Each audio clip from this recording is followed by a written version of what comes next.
Hello, a very good morning class 8th students. Welcome to online class. Students, in my previous class I have explained the chapter, I had explained the chapter 5, the revolt of 1857. But on that day I have explained the few part of this chapter. So today I am going to explain the rest part of this chapter. I have explained the military causes of the revolt and economic causes. Now I am going to explain the immediate cause. वो immediate cause थे जिसकी वजह से क्या cause थे कि revolt की start हुई इन 1856. The Enfield rifle was introduce 1856 में जब इनफील्ड राइफल्स को इंट्रोड्यूस किया गया था इन द आर्मी में. जो कार्ट्रिज थी ऑफ दिस राइफल, इस जो राइफल की जो कार्ट्रिज थी यानी गोली थी, were smeared with greased and covered with caps. उसमें ग्रीस और कैप से कवर्ड थी. Which had to be bitten off before use, जिसको कि यूज करने से पहले तोड़कर हटाना होता था. द सिपाही बिलीव, सिपाही में जो सैनिक थे बिलीव, वो बिलीव करते थे, उनका विश्वास था that the grease was made from the fat of animals, कि जो ग्रीस बनती है वो किससे बनती है, एनिमल्स के फैट से. ठीक है. And that would hurt the religious settlement of both the Hindus and the Muslim.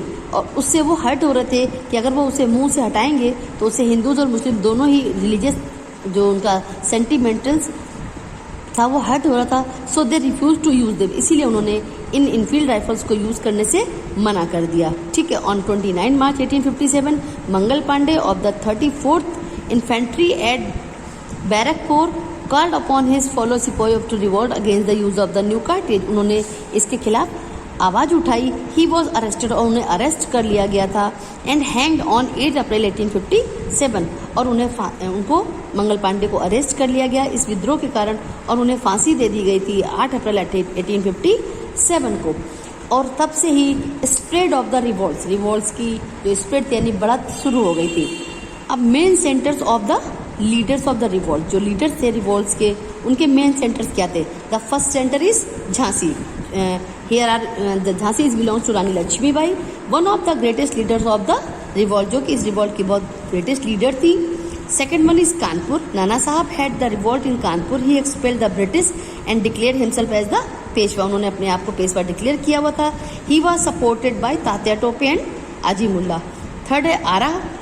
Now Delhi. Delhi become the central point for the rallying and rebels के लिए एक सेंटर पॉइंट था रैलीज के लिए. Mughal emperor Bahadur Shah Zafar was proclaimed leader of the revolt by the soldiers from Meerut who march to Delhi, जिन्होंने दिल्ली से वहाँ से मेरठ से दिल्ली तक मार्च किया था. But the success of the revolt was short lived, लेकिन जो इसकी सफलता थी बहुत ही कम समय तक चली थी. As a strong continent was sent by the sir John's Lawrence. अब सप्रेशन क्या थे revolt. The rebel looted the government treasury, जो रिबील्स थे वो उन्होंने लूट ली गवर्नमेंट ट्रेजरी को. सेट एल्बेज ब्रिटिश मिलिट्री बैरक्स को सेट किया. And release prisoners from the jail, जितने भी प्रिजनर थे कैदी थे जेल में उनको रिलीज कर दिया. The governor general Lord Canning had to mobilize all the forces and utilize the service of the best commanders such as John Lawrence, Campbell, Outram, Neil Rose and Havelock. The revolt lasted for about a year. तब 1 साल हो चुका था. Before it was suppressed by the British. The British used utmost brutally and ruthless to suppress. They burned down villages and resorted to public hanging. They burn down villages, उन्होंने पूरे गांव जला दिए. And resorted to public hangings of blowing people by trying them to the mouth of the cannons. और उन्होंने मुंह में mouth of the cannons यानी गोलियों से उनका मुंह भर दिया और उन्हें फांसी पे लटका दिया गया. Why did that. इतना सब कुछ होने के बाद भी ये रिवोल्ट सक्सेस नहीं हुई. क्यों नहीं हुई. Students, here are given a map the main centres of the revolt of 1857. यहाँ पर एक मैप दिया हुआ जो 1857 का कहाँ रिवोल्ट हुए थे इसे शो कर रहा है. You all have to fill this centres of revolt and fill in your history notebook. Why did the revolt fail. Revolt fail क्यों हुई. The revolt fail to spread over the whole India and was limited only to the northern and central parts of India. The other religious and centre part, the other जो regions थे remain completely unaffected by it. वो जो दूसरे part थे वो बिल्कुल भी इससे इफेक्टेड नहीं थे. Most of the leaders of the revolt could not match the dynamics and able leadership of the British. उनकी जो लीडरशिप थी वो ब्रिटिश से मैच नहीं करती थी. The leaders were motivate bye their personal gains. जो वो किससे मोटिवेट होते थे, जो लीडर्स थे उनका पर्सनल गेन होता था उसमें. ठीक है. rather than love for their country, ना कि वो देश प्रेम की वजह से. Many of them lacked the foresight and determination. Okay, कि उनमें खुद का वो ना होके उसमें उनका खुद का फायदा दिखता था. The rebels had no centralization planning. उसमें कोई भी सेंट्रलाइजेशन की कोई भी प्लानिंग नहीं थी. They failed to capitalism on their gains. अब इसके इफेक्ट्स क्या हुए? The revolt marked an end. The rule of the British East India Company and the administration was taken over by the Queen Victoria in 1858 में. The board of control and direct जो control boards के directors थे were replaced by the secretary of state. उन्हें state secretary of state के द्वारा replace उनकी जगह बदल दी गई. इसकी वजह से भी रिवॉल्ट पे बहुत बड़ा असर पड़ा था. यानी भाई जाहिर सी बात, हम आपको पढ़ा रहे हैं, हम एकदम से चेंज हो जाएंगे तो इफेक्ट नहीं पड़ेगा. The government general was given the title victory and he was made subordinate to the secretary of state. The army was recognised. The queen of Britain यानी queen Victoria issued a proclaim. उन्होंने एक proclaim issue किया था assuring the Indian princes that no further annexation would be made. However, the crown promised not to interfere in the social and religious practice of the people.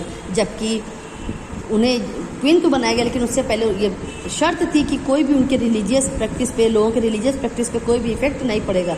लेकिन उस पर भी effect पड़ा. A general pardon was granted to the rebels except those who were guilty to the king British subjects. The revolt proved to be a major source of inspiration and raised patriotic sentiment among the people. A conclusion: the revolt of 1857 was an unprecedented event in the history of British rule in India. It united through a limited way many sections of Indian society for a common cause. Through the revolt failed, इसी वजह से revolt failed हुई to achieve the desired goal. It showed the seeds of Indian nationalism. अब the revolt of 1857 का जो विद्रोह था unprecedented था. ये एक बिल्कुल अनअचंभित करने वाला इवेंट था इन द इंडियन हिस्ट्री में of the British rule in India की जो ब्रिटिश रूल है वो इंडिया से चला जाए. इट यूनाइटेड, इसमें लोग एक भी हुए थ्रू अ लिमिटेड वे, लेकिन उनका वे जो था वो लिमिटेड था. मैनी सेक्शन ऑफ इंडियन, बहुत सारी इंडियन सोसाइटी के जो सेक्शन थे फॉर अ कॉमन कॉज, जिनकी कॉमन कॉज थे. थॉट द रिवॉल्ट फेल्ड, और बाद में रिवॉल्ट फेल भी हुई टू अचीव द डिजायर्ड गोल, और वो अपना जो डिजायर्ड गोल थे यानी जो उनका लक्ष्य था वो उसे प्राप्त नहीं कर पाए. बट लेकिन ये सब क्या हुआ? इट सोज, इस सब में एक the seeds of Indian nationalism. इन सब के बाद जो एक राष्ट्रीयता का बीज था लोगों के दिलों में बो गया था कि अब उन्हें ये लगने लगा था कि हमें हर हाल में विद्रोह करके अपने आप को स्वतंत्र करना ही करना है. Students, so I have completed the chapter. You all have to photocopy of these rulers and paste in your history notebook. Okay.